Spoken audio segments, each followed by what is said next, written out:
আসসালামু আলাইকুম বাংলা সংবাদে সবাইকে স্বাগতম। আজ বাংলাদেশের বুকে নেমে এসেছে শোকের ছায়া। চলে গেলেন মহান মুক্তিযুদ্ধে এক সাহসী অধিনায়ক, ওহিদুর বাহিনীর প্রধান ও বীর মুক্তিযোদ্ধা ওহিদুর রহমান।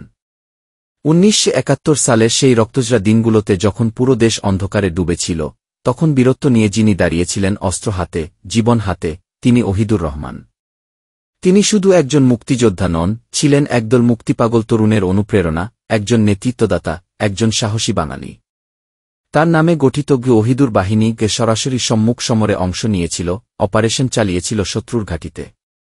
তার বুদ্ধিমত্তা ও সাহসিকতায় অনেক এলাকা মুক্ত হয়েছিল পাকিস্তানি হানাদার বাহিনীর কবল থেকে।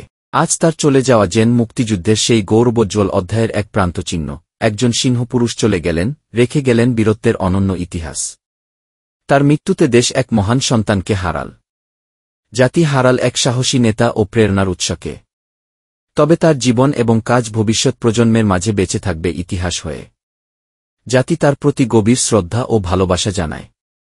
প্রার্থনা করি, আল্লাহ যেন তাকে জান্নাতুল ফেরদৌস দান করেন।